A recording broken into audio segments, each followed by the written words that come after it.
Elon Musk offers to buy Twitter, and the left goes completely insane. With Biden's support collapsing, the White House doubles down on equity, and the media jump all over a white cop black offender shooting, but ignore the fact. I'm Ben Shapiro. This is The Ben Shapiro Show.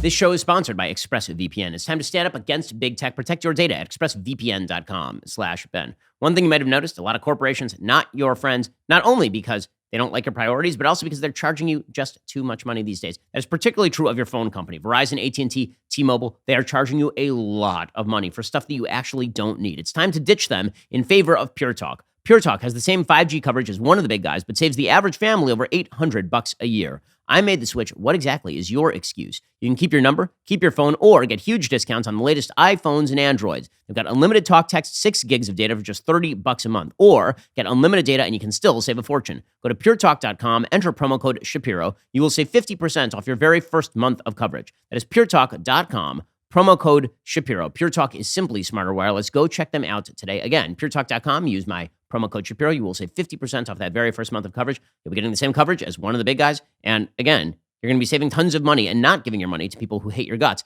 That's puretalk.com, promo code Shapiro. Pure Talk, simply smarter wireless. Why exactly would you do anything else? puretalk.com, promo code Shapiro.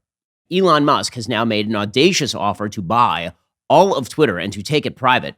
The offer was apparently a $43 billion bid for the company. And it also includes a threat. The threat is that because Musk is a 9.2% stakeholder in Twitter, because he owns the largest single chunk of Twitter of any investor, that if they don't allow him to buy the rest of the company, he will just start selling shares on the open market and tanking the stock price by flooding the market with Twitter stock. The Thursday offer, according to the Wall Street Journal, was the latest in a will he or won't he saga between the world's richest person and the social media service. The offer was at once serious. Musk disclosed it in a federal filing, and at the same time tinged with humor, as the offer was for $54.20 per share, a barely veiled marijuana reference because of 420. Twitter confirmed it had received the offer, said its board would review the proposal. It's also weighing a so-called poison pill. That'd be a legal mechanism that would prevent Musk from significantly increasing his stake in the company, according to a person familiar with the situation. Investors apparently were unimpressed. Twitter shares fell nearly 2% to $45.08 per share, indicating skepticism that a deal would happen. Well, I mean, of course they're skeptical of this because the board has no interest in Musk taking over. He will fire all of them. Musk, for his part, has said that he wants to reorient Twitter away from the censorious ways that Twitter has been run in the recent past. And the corporate board over at Twitter has been very interested in using algorithmic censoring in order to prevent the spread of information that they don't like, which is why you saw, for example, in October 2020, the complete shutdown of the New York Post's Twitter account. It's why you see the Babylon Bee having its account suspended for mentioning that men cannot be women and women cannot be men. It's kind of sporadic enforcement. So long as Twitter feels like it's not going to earn tremendous public blowback, it will kind of push back. It'll ban accounts, and everybody knows that Twitter is wildly biased to the left. I mean, this is just something that anyone who engages with Twitter knows. The Twitter trends are just left-wing trends all the time. It's something I've personally noticed because as a rather notorious person, I trend on Twitter probably once every 3 weeks, and Twitter has this little game that they play where my name starts to trend for a good reason, and then they wait for about 5 hours, and then they wait for a tweet from somebody on the left, and then they trend that tweet. So they make sure that the Twitter trend is always about something negative. This is just something Twitter always does. And if you look at the way that they describe the Twitter trends, Twitter always takes the left-wing point of view on any given issue. Okay, so Elon Musk is trying to reorient away from that because he says, correctly, that the true value of Twitter lies in the idea that we are all supposed to be able to spread and share our opinions, barring maybe the most extreme opinions or the most violent opinions. According to the Wall Street Journal, Twitter executives spent years trying to promote what they called healthier discourse on the platform, adding content moderation largely on the argument that it is good for business. Now, Elon Musk wants to take the company in a different direction. In offering to buy Twitter for $43 billion, the world's richest man says he is intent on transforming the company into a bastion for free speech. By taking it private, he says, he would remove the persistent pressure on the company from advertisers and shareholders about content that is potentially offensive to some users or could be deemed abusive. He said in a federal filing on Thursday, Twitter needs to be transformed as a private company.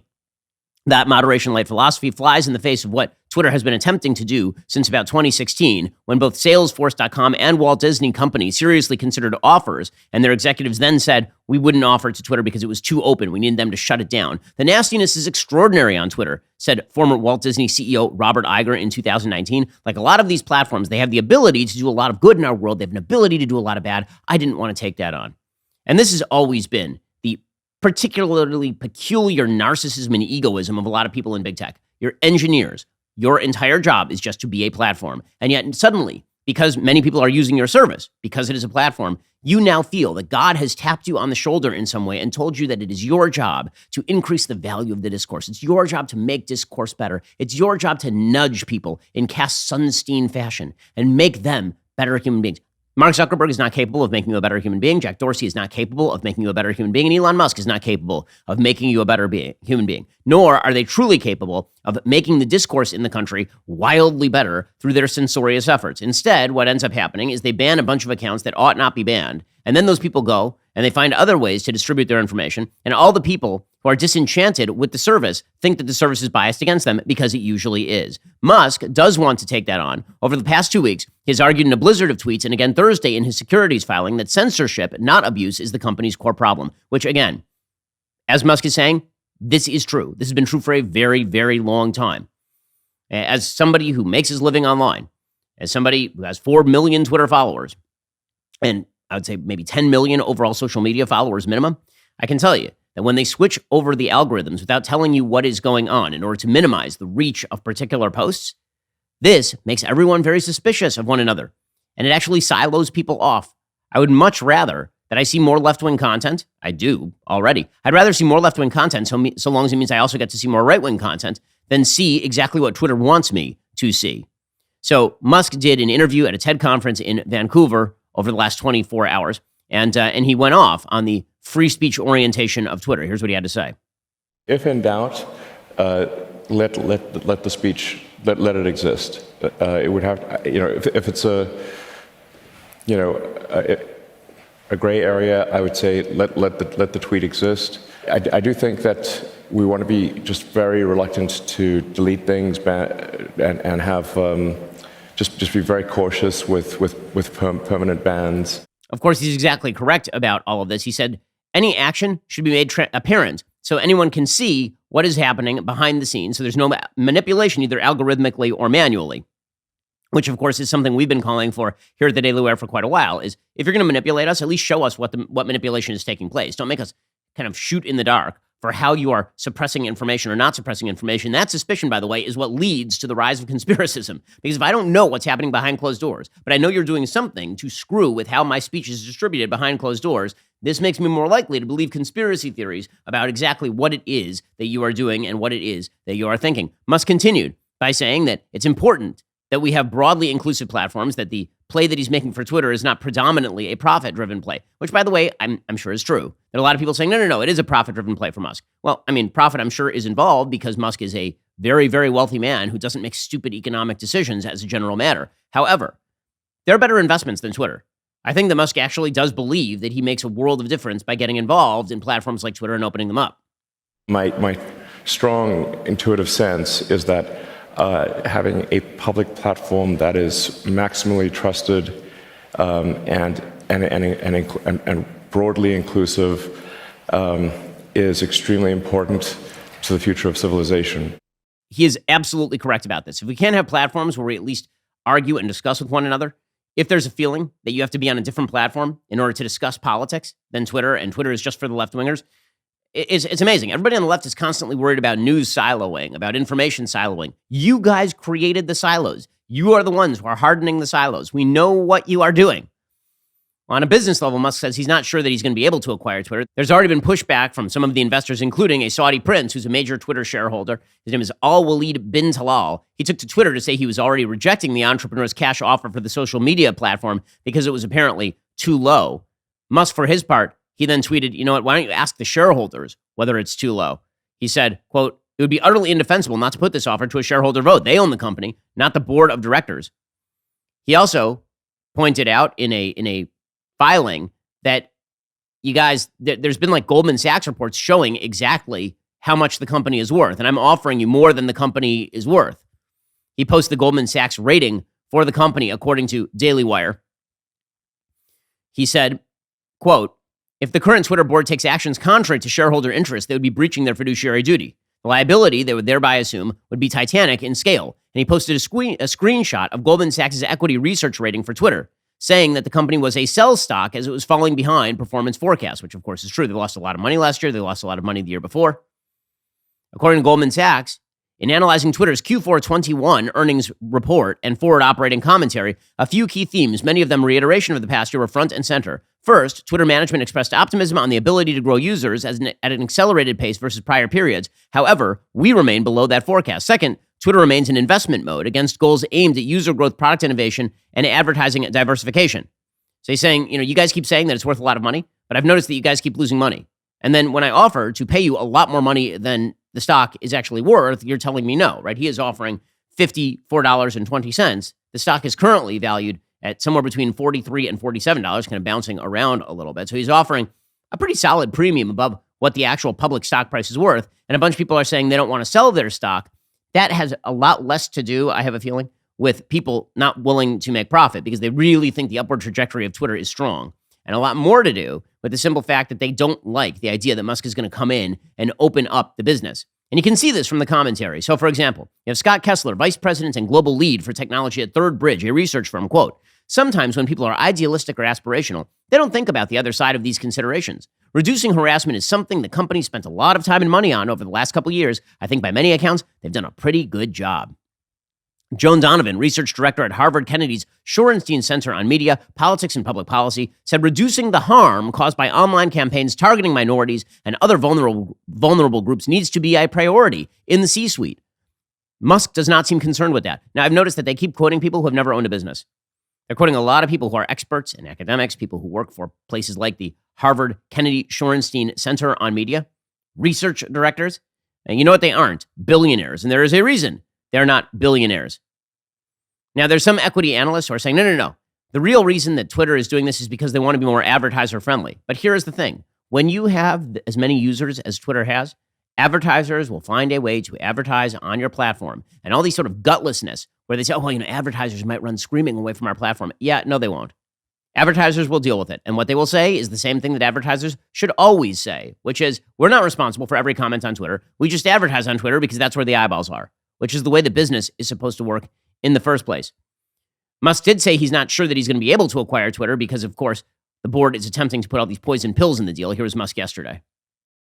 And I'm not sure that I will actually be able to acquire it. And I should also say the intent is to retain as many shareholders as is allowed by the law in a private company, which I think is around 2,000 or so. So it's not like it's definitely not from the standpoint of let me figure out how to monopolize or maximize my ownership of Twitter. Musk also said that there might be a plan B if plan A fails, meaning if he does not have his offer accepted, then there might be something on the horizon here. So you don't like to lose. If in this case you are not successful in, the board does not accept your offer, you've said you won't go higher, is there a plan B? There is.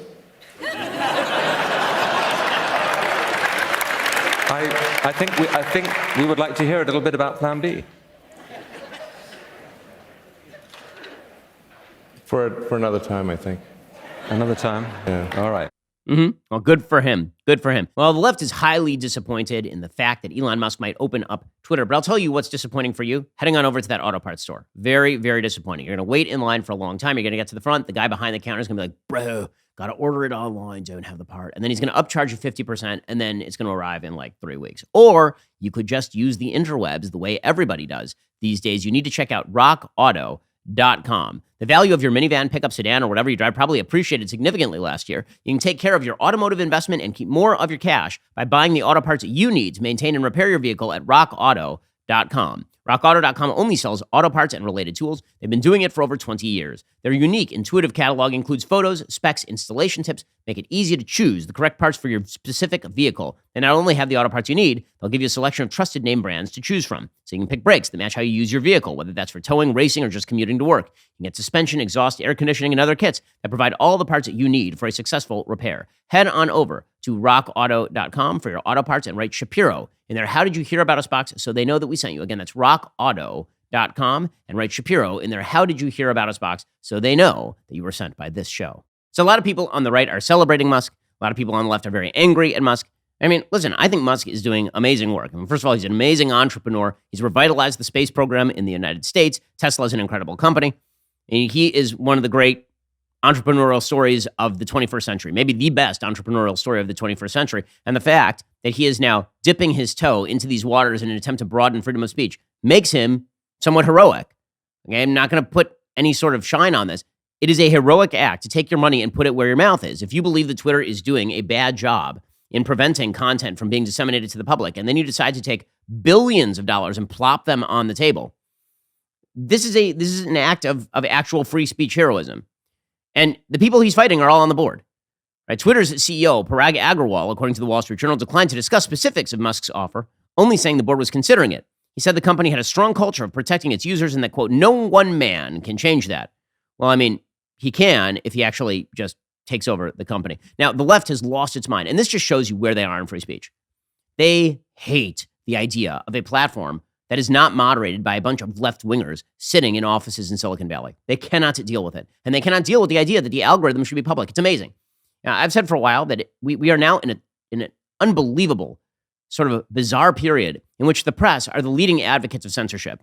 Members of the press, members of the left wing, people who were the liberals, the people who supposedly said back in the 1970s that we may not agree with what you say, but we will die for your right to say it. Well, now the idea is we may not agree with what you say, and we will kill you if you try to say it. That's the basic idea. So members of the media have been losing their minds over the idea that Elon Musk is going to come in and open up Twitter, because after all, it might hurt their feels.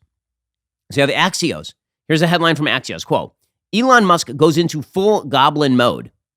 The world's richest man, someone who used to be compared to Marvel's Iron Man, is increasingly behaving like a movie supervillain, commanding seemingly unlimited resources with which to finance his mischief-making. You see, it's mischief-making. If you take by the way, Jack Dorsey is a very, very wealthy man. Mark Zuckerberg over at Facebook, incredibly, incredibly wealthy. I've also noticed that nobody had any problem whatsoever when Jeff Bezos bought the Washington Post. Democracy dies in darkness, guys. So billionaires, it turns out, own a lot of things, including major media outlets, including major social media outlets. And they control these things. It's just that you like the way that they've been controlling things so far because you like the fact that things like the Hunter Biden story get buried. You like the fact that accounts that you don't like get banned. And now when the shoe is on the other foot, let me just say this, go build your own. Go build your own, right? That's what we've been told. We've been told if you don't like Twitter, go build your own Twitter. Okay, fine. Well, if Elon Musk takes over Twitter and you don't like how it's run, go build your own and see if everybody likes left-wing Twitter better than they like a more open and free Twitter. Axios, again, a press outlet complaining that he's a movie supervillain. Since when is it a movie supervillain move to buy a supposedly free speech outlet and make it more pro-free speech? It's incredible. It really is. I mean, the hatred of free speech these people hold is insane. MSNBC's Katie Tur was on the air warning panicked viewers, oh my God, don't worry, it'll probably be okay. But I mean, Musk is a scary guy. He's a scary dude with his free speech and stuff. There are real and devastating consequences for using that platform to lie. Mm-hmm. And we've seen it happen. I wonder, when talking about this, it's kind of funny. Oh, Elon Musk wants to buy it, but there are massive life and globe altering consequences for just letting people run wild on the thing. Oh my God, it's just a life and globe altering. What about the life and globe altering consequences of having a bunch of ninnies from the left wing decide what you can and cannot see? By the way, as someone pointed out, no one on the left seems to have a problem with the fact that a Saudi prince, who's not exactly famous for allowing free speech. I mean, 5 seconds ago, we were being told by the left wing that the Saudi Arabian government was the apex of all evil because they had Jamal Khashoggi murdered, right? The Muslim Brotherhood fellow traveler who used to write for the Washington Post. They had him murdered at the Turkish embassy. And so the Saudis were the worst people in the entire world. Now they have no problem with the Saudis owning a large chunk of Twitter and allowing left-wing censors to actually crack down on content. But if Elon Musk takes over, that's a huge, huge problem. We cannot allow this. All of the furrowed eyebrows and the worried faces and the Kara Swishers of the world. Oh my God, what if Elon Musk would take over? And then people might get more abusive on Twitter. Here's the thing. Twitter does not ban abuse. It just bans a particular type of abuse. Twitter, in many cases, is the abuser. Twitter will allow people to simply trend people for no reason based on 10-year-old posts, 15-year-old posts.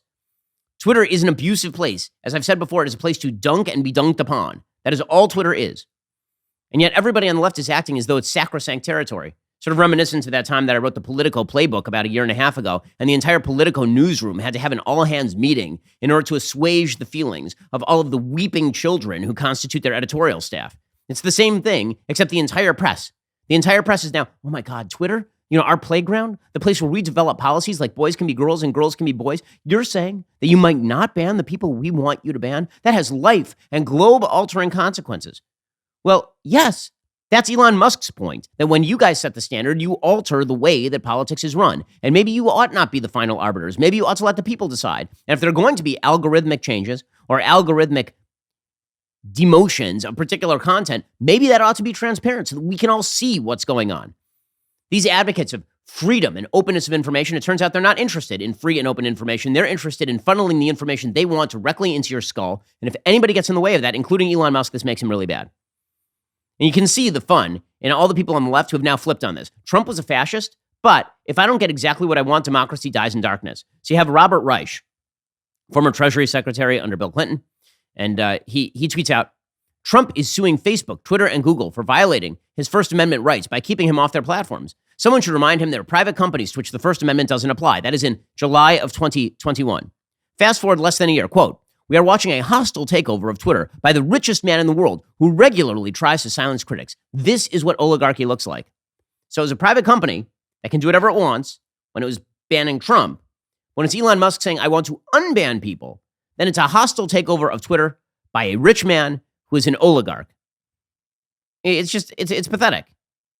You have David Levitt, a journalist who has written for CBS. Here's what he tweeted out. If Elon Musk successfully purchases Twitter, it could result in World War III and the destruction of our planet. And don't overstate the case there, David. I mean, my goodness.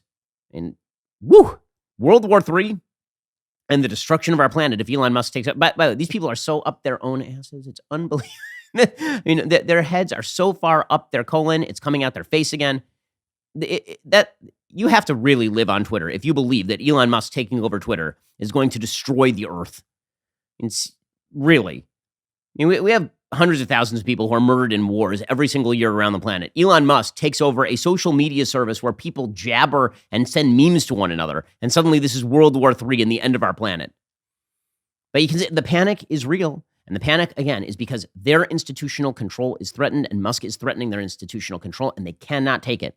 If Musk does nothing else, the fact that he is exposing the left for the anti-free speech force it is totally worthwhile, even if he doesn't end up taking over Twitter. It is perfectly clear. You can see who's out there defending Twitter as it currently stands, by the way. Anybody who says that Twitter is not a left-wing biased company, you can see exactly the political breakdown. Everybody on the left is freaking out over Musk changing the rules, which suggests they know that the rules are rigged in their favor. Okay, but it's not just Robert Reich or Axios or David Levitt. It's Matthew Roja from Salon.com. So he tweeted out, quote, Dear Parag, this is the current CEO of Twitter. If you're reading this, right now the world needs to know that you are stronger, smarter, and more tenacious than Elon Musk. Spoiler alert, he isn't. He thinks he can beat you. The free world needs to know he is wrong. Yours truly, a lifelong and long verified Twitter user. Lifelong? In Twitter, is he 17? Like when did Twitter open? It's like 2005, maybe? So lifelong and long verified. By the way, that's how you should sign. I'm going to sign all of my letters from now on, like that. A verified Twitter user. Ooh. A blue check. Ooh. Then you have David Rothkopf of the Daily Beast. Quote, we are the assets of Twitter. If we walk out the door the moment Elon Musk takes it over, it is nothing. And I can tell you, I, for one, have no desire to participate in the social engineering experiment of that particular out-of-control megalomaniac. You on Facebook, David? Who owns Twitter right now? It's unbelievable. By the way, don't let the door hit you in the ass on the way out. Jeff Jarvis, and this may be the single funniest tweet. This is a professor at CUNY. He's a professor, one of our great intellectual luminaries. Quote, today on Twitter feels like the last evening in a Berlin nightclub at the twilight of Weimar, Germany. Yes, it is just like when a billionaire takes over a private company and seeks to open it up to more free speech. That's just like Hitler. I can see how you could make that mistake. The only thing separating Elon Musk from Hitler is apparently the mustache and the fact that Hitler murdered his political opponents and gassed millions of people and started a world war. Other than that, the same. It's just like the end of oh my God, these people. Then you have Max Boot, who it's kind of sad to watch people who 20 years ago actually wrote good stuff just kind of destroy themselves. This includes people like Ann Applebaum over at the Washington Post and now Max Boot. Max Boot, who lost it because of Trump. And he's actually written some good books on guerrilla warfare, and I've praised his books before. Max Boot tweeted out, he's just lost his mind. I mean, maybe he feels special because he wears a fedora in his little profile photo there. Like he's a he's a hard-nosed journalist walking the beat in Chicago in 1921. He tweets out, quote, "I am frightened by the impact on society and politics if Elon Musk acquires Twitter. He seems to believe that on social media, anything goes. For democracy to survive, we need more content moderation, not less. Democracy dies unless you moderate the content exactly as I want. Unless there is top-down imposition of content moderation, democracy dies." Maybe you don't understand the word democracy, but it seems to me like you just don't like the oligarch who is attempting to open things up. You just want things more closed. It is astonishing to watch. It really is. Our press, the left wing, they have all decided that Elon Musk opening up Twitter is a really, really bad thing. Business Insider tweeted out the headline, "Elon Musk's attempt to buy Twitter represents a chilling new threat. Billionaire trolls taking over social media." I mean, if billionaires own social media, wouldn't that be such a problem? That would be so bad if billionaires owned social media, man. That would suck. Like every social media company is owned by a billionaire. Just going to point that out. But my goodness, these folks. So let it never be said again that Twitter is an unbiased source as it currently stands, because you can see precisely who's coming out of the woodwork to defend Twitter as it currently stands. And it is all the people who hate all conservatives and wish them all to be banned from social media. It's really, really amazing. Okay, meanwhile, Joe Biden's approval rating continues to tank. He's down to 33% according to Quinnipiac poll. His support among young people collapsed by double digits in his first 14 months in office, according to John Rigolizzo over at dailywire.com. According to a report from Gallup, over the course of Joe Biden's presidency so far, his approval rating declined by 19 points among millennials, from 60% approval to 41%, 21 points among Generation Z, from 60% to 39%. Older generations, meanwhile, had changed their opinions significantly less. As a result, older Americans are now more likely to approve of the president than younger Americans are, which is an incredible statistic. Because, after all, his entire drive was supposed to be young people will support me, college-educated liberals will support me, and minorities will support me, and he's losing pretty much everyone. During Biden's honeymoon period, according to Gallup, 60% of both Generation Z adults and millennials approved of the job he was doing. By the summer, Biden had lost significant support among Generation Z, millennials, and Generation X, ranging from 7 to 10 percentage point drops. All generational groups have become less approving of Biden since the summer after the troubled U.S. withdrawal from Afghanistan in late 2021. Older generations were less inclined to change their opinions of Biden, perhaps because they have some sympathy for him as an older gentleman. Baby boomers' opinions of Biden didn't change much. Their approval of Biden stood at 53% during the honeymoon phase and dropped to 52% during the summer of 2021, dropped to 46% in fall of 2021 and early 2022. Traditionalists, the generation before the baby boomers, didn't change their opinion of Biden much at all. Their opinion was at 48% after Biden took office. It was 47% in the summer. It is now back at 48%. Part of that is, again, because people who are older tend to have more experience, and so they really don't shift their opinions quite as quickly as people who are younger. Bottom line, though, is that Joe Biden is falling apart, and it is clear that he is falling apart.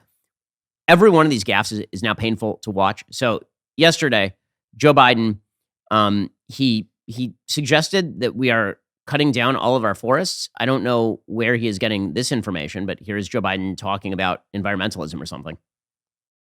For the rest of the world, one of the proposals I have I won't go into now is a Build Back Better world. So all those countries in Africa and Latin America and the Middle East who don't have the capacity to make it better for themselves. We cut down all our forests, we're doing fine. Guess what? We're part of the reason for the global warming. We did. We cut down all of our forests because we didn't. I'm just going to point that out. We did not cut down all of our forests. We have a lot of trees here in the United States. But that was just the beginning. Joe Biden also gave us a Jeb Bush please clap moment. He explained that you can cheer for him.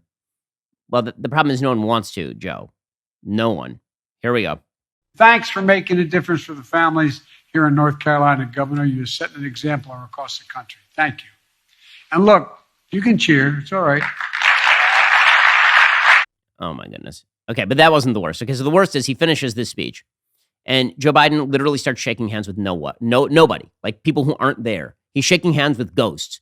It's as though Patrick Swayze is just standing on the other hand here, like from Ghost, just speaking to him. It's Corn Pop. It's the ghost of Corn Pop. I will describe this to you if you're just listening and you can't watch it, but you really should watch the clip. It's amazing. He finishes his speech. He literally puts out his hand to shake hands with a person who is not there. Our president is seeing things. Here we go. God bless you all. He finishes, he turns to his right, and he proceeds to put out his hand as though he's going to shake hands with somebody. And then he turns to the back as though he's going to shake hands with somebody.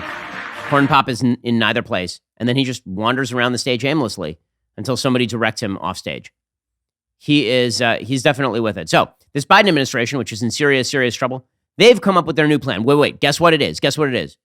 Yes, they're doubling down on the equity garbage. That's what the plan is. The plan is we're losing everybody, double down on what pleases college-educated white liberal women who want Sarai Rao over to dinner to explain to them their racial flaws, and also black Americans. This is his plan. By the way, black Americans are not buying this increasingly. He's down with everybody except for college-educated white women. So now the Biden administration, this is their new plan to win people back. They trotted out domestic policy advisor Susan Rice, who was a garbage heap while she was serving in the Obama administration as national security advisor. Now she's back as domestic policy advisor. And apparently he is going to advance racial equity. And some of the steps that they are pushing are promoting fair housing policies, which presumably means spending more government money on affordable housing, which of course ends generally with rent control or crappy affordable housing, because that's what the government does. Strengthen the nation-to-nation relationship with Native American tribes and Alaska Natives. Okay, we're going to have to explain how that works. End private prisons, which presumably means the closing and shuttering of prisons, which will exacerbate the crime rates. And combat xenophobia against Asian Americans and Pacific Islanders, without mentioning who exactly is committing the vast bulk of hate crime against Asian Americans and Pacific Islanders. And the answer is not white people. So that's going to be kind of awkward for the Biden administration. More than 90 federal agencies released their action equity plans on Thursday. They were ordered by President Biden during his first days in office. All cabinet-level agencies unveiled what senior Biden officials called an ambitious equity and racial justice agenda around labor, housing, the environment, healthcare, broadband, and law enforcement. With police reform and voting rights legislation stalled in Congress, according to Axios, the Biden administration's executive actions are aimed at doing what it can to fulfill a promise to address systemic racism. Details released by the White House also included plans to make national parks more accessible to people with disabilities and reduce discrimination against LGBTQIA2 plus minus plus equal sign, caret sign, command sign, hashtag tilde people. Senior Biden officials said agencies would simplify grants, programs, and government documents to make services easier to access for people of color and tribal communities. So every single department of the government is now going to be oriented toward the idea that America is systemically racist and only reverse discrimination is capable of rectifying that discrimination. The Department of Housing and Urban Development vowed to examine how to reduce bias in home appraisals. The Department of Commerce promised to spend $50 billion on broadband infrastructure in rural and tribal communities.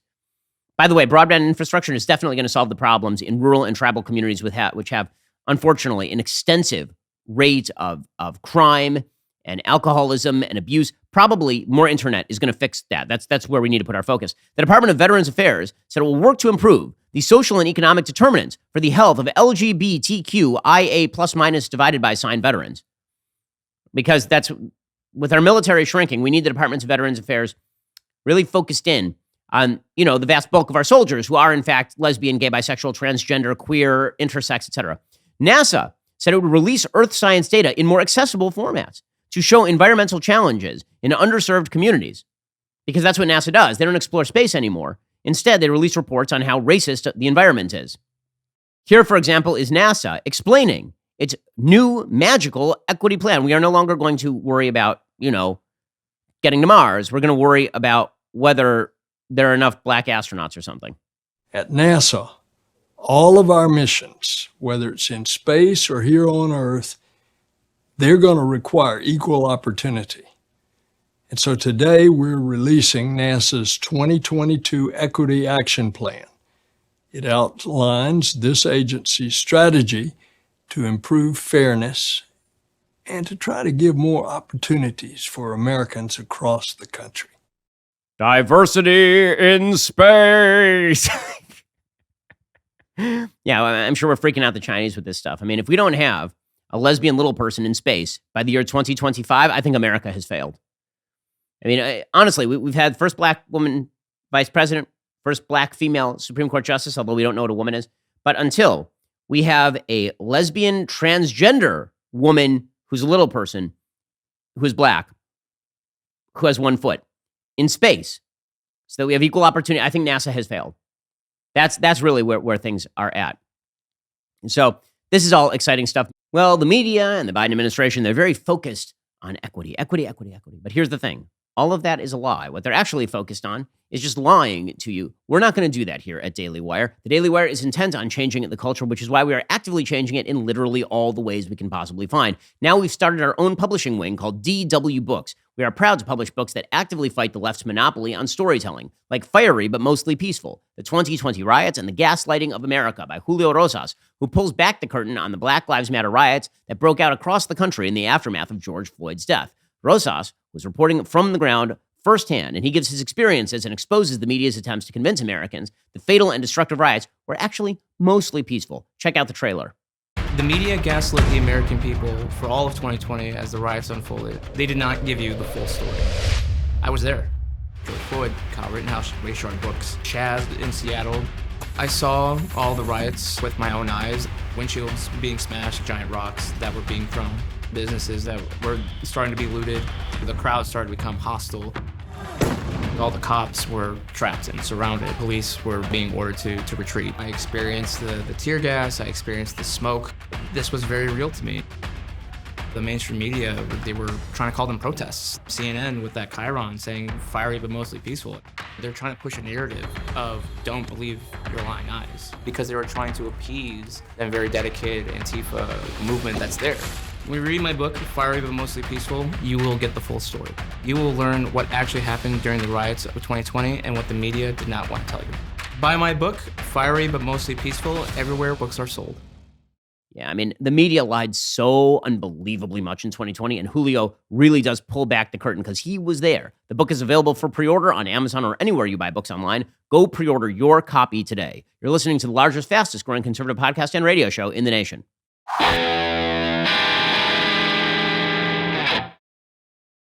Here is the thing. All of this equity stuff, it's not going to work, and Democrats know it's not going to work, which is why they're running headlong away from this sort of stuff. So, for example, yesterday, Eric Adams, the mayor of New York, he actually called out Black Lives Matter, saying, I noticed that you guys don't have anything to say when black civilians are being killed by other black civilians. And if you actually cared about Black lives, you might comment on that. That used to be a quote-unquote right-wing talking point. The reason Eric Adams is saying it is because it turns out the equity agenda of Joe Biden and company is garbage, and people don't like it. I thought Black Lives Matter. Where are all those who stated Black Lives Matter? Then go do an analysis of who was killed or shot last night. I was up all night speaking to my commanders in the Bronx, in Brooklyn. The victims were Black. Many of the shooters were Black. Okay, so when you have people like Eric Adams who are now mirroring talking points that were used by Republicans in 2020, you know the Democrats have gone down the wrong path here. The polls, by the way, show the Democrats have gone down the wrong path. They keep saying equity, equity, equity, and we need to mainline a bunch of this garbage into teaching your kids. We need to teach your kids that America is a systemically racist country. We need to teach your kids about gender identity and sexual orientation in kindergarten. And it turns out Americans generally don't like this sort of stuff. There's a new poll out from the Associated Press. And what it found is that Americans are, quote unquote, very split about how much children in K through 12 schools should be taught about racism and sexuality. About 4 in 10 Republicans say teachers in local public schools discuss issues related to sexuality too much. Only about 1 in 10 say too little. Among Democrats, those numbers are reversed, meaning that they think that teachers should talk about sexuality more. I'm looking at the stats right now, and here is what it says. Partisan split over parent and teacher influence on school curricula. What it finds that all adults, 50%, say that parents have too little influence on what is said in the classroom, about 50%. That's 38% of Democrats and 65% of Republicans. How about teachers? 51% of all adults say teachers have too little input on what goes on in the classroom. So I think people just don't understand this question. 62% of Democrats, however, say that teachers have too little input. So they say Democrats are fairly consistent here. What they say is 38% of Democrats think parents have not enough impact. 62% of Democrats think that that teachers have too little impact. So they want teachers, not parents, Democrats do. For Republicans, those numbers are reversed. 65% of Republicans say parents should have more power. 40% of Republicans say teachers should have more power. But here's the thing about this poll. When you look at the downline numbers, this is not a poll of parents. This is a poll of all Americans. And it wildly undersamples parents. And for people for whom this is the top priority, what gets taught in schools, I guarantee you, people who have kids, they're not siding with Democrats on these issues. So you have a bunch of single ladies up in San Francisco who are saying, yes, teachers definitely should be teaching what they want to teach and not what parents want. And then you have parents who actually make this their number one issue, saying the opposite. Democrats are fools to embrace this issue. And yet they do embrace this issue. And I honestly, I think so much of Democrats embracing these issues is about their mirroring of what the media say. And you have practical examples of this, of course. And you remember last year that the Department of Homeland Security launched an investigation into the Del Rio Sector Horse Patrol Unit on the border because the media pretended that members of the Border Patrol were whipping migrants. They were not whipping migrants. They were actually using the reins to control their horses. And you remember that Secretary of Homeland Security, Alejandro Mayorkas, promised a speedy investigation into the so-called whipping. This is according to Breitbart. He said it would be completed in days, not weeks. Well, that happened months ago. That was in September of 2021. Now they've completed the investigation, and they've quietly leaked the fact that none of it was true. There was no whipping. Okay, but this just demonstrates how this administration runs. It just mirrors whatever they think the media want from them. And this is true on matters of equity as well. The media actively downplays the real problems of real Americans in favor of racial wokeness. There's a study from the Washington Free Beacon came out yesterday, which confirms what everybody knows, which is that the media dramatically undercover the race of suspects if the suspects happen to be black. The Washington Free Beacon points out that the man arrested for Tuesday's New York City subway shooting is a black nationalist and outspoken racist who railed against whites, Jews, and Hispanics. A careful reader of the New York Times could be forgiven for overlooking that. In a nearly 2,000-word article on the attack, this suspect's race was not mentioned. The same was true for coverage offered by Reuters. The Washington Post only mentioned the race of the suspect in relation to his condemnation of training programs for low-income black youths. Media critics on the right say the conspicuous omission of race from these news reports illustrates a trend among prestige papers, which de-emphasize or omit the race of non-white criminals while playing up the race of white offenders. But is it a real pattern? Yes. A Washington Free Beacon review of hundreds of articles published by major papers over a span of 2 years finds the papers downplay the race of non-white offenders, mentioning the race much later in articles than they do for white offenders. These papers are also 3 to 4 times more likely to mention an offender's race at all if he is white, a disparity that grew in the wake of George Floyd's death in 2020 and the protests that followed. The Free Beacon collected data on nearly 1,100 articles about homicides from 6 major newspapers, all written between 2019 and 2021. Those papers included the Chicago Tribune, LA Times, New York Times, Philadelphia Inquirer, San Francisco Chronicle, and Minneapolis Star Tribune. For each article, we collected the offender's and victim's name and race and noted where in the article the offender's race was mentioned, if at all. The data suggests an alarming editorial trend in which major papers routinely omit information from news reports, presenting readers with a skewed picture of who does and doesn't commit crime. These editorial choices are part and parcel of the racial reckoning that swept newsrooms in the wake of Floyd's murder, which saw journalists dramatically overhauling crime coverage to emphasize the view that the criminal justice system is racist at the root, perhaps at the expense of honesty about the individual offender's crimes. So they looked at which paragraph the offender's race was mentioned in. For white offenders, the race of the suspect was mentioned between 30 and 40% of the time in the first 10% of the article, and another 30 to 40% of the time in the second 10% of the article. So in other words, in the first couple of paragraphs of the article, if it's a white offender, it was going to get mentioned like 70% of the time. Black offender, 70% of the way down in the article is where the plurality of racial mentions happen. All racial mentions were backlogged in these articles. That is not a shock because, of course, the media have an agenda. And then the Democratic Party mirrors that agenda. And you can see it in individual cases.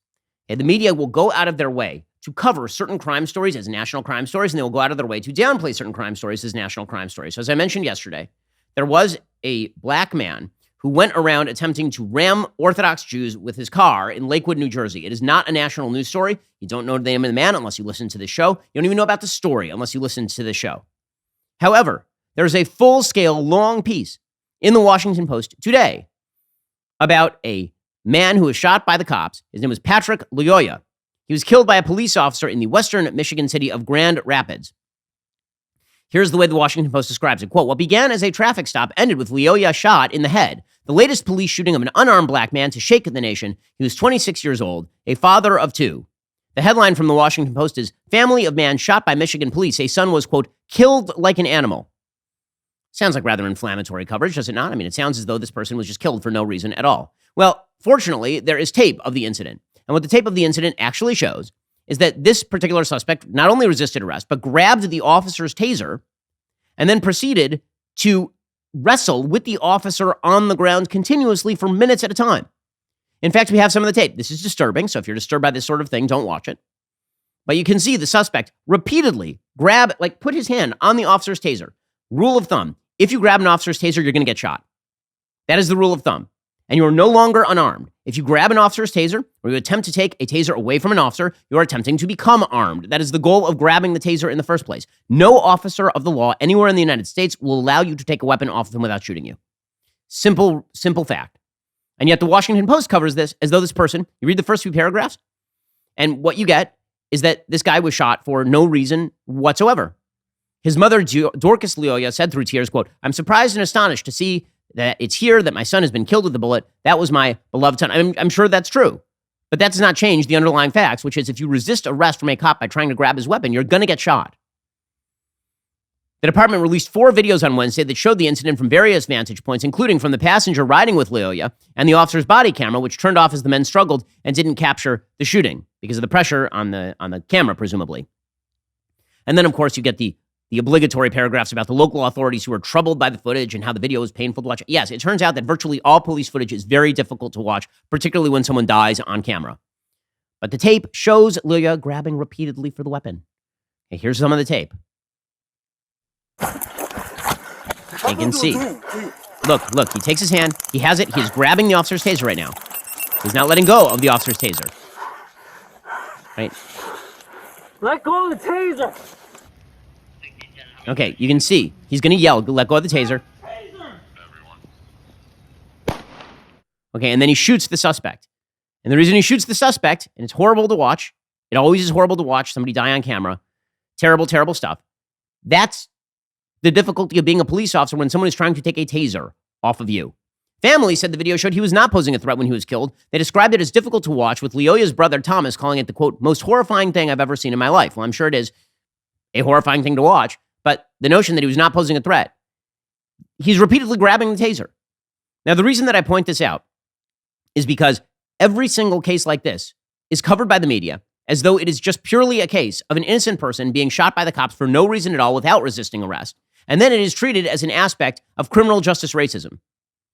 That is not criminal justice racism. There's no evidence of racism in this tape. There's not even evidence that the cop was violating the law in this tape. But this is a national news story. And I guarantee you the Biden administration will speak about it. You'll have the president of the United States make comments about it. And they will just continue to mirror bad priorities, largely because of the media coverage. And this is the thing overall. The left has now created an echo chamber of its own making. It's actually very damaging for the left because they're out of touch with the rest of Americans. And if anyone, from Elon Musk to the Daily Wire, if anybody threatens that monopoly on informational dissemination, they get very, very, very angry. I'm perfectly happy to read you articles from the Washington Post and the New York Times and from the LA Times. I do it pretty much every day on the show. However, the left wishes for you only to hear those points of view. And because they've created this monopoly on information, I think they don't even understand the damage they are doing to themselves. They've now walled themselves off from the rest of the American public. And they're going to pay the price electorally in 2022 in really, really heavy ways and beyond. Alrighty, we have another hour of the show later today. But first, you cannot forget to end your week by tuning into the Andrew Klavan Show. Drew shows every Friday. He's got an exciting evening planned for you, as always. Head on over to dailywire.com, 7 p.m. Eastern, 6 p.m. Central, and tune in. I'm Ben Shapiro. This is The Ben Shapiro Show.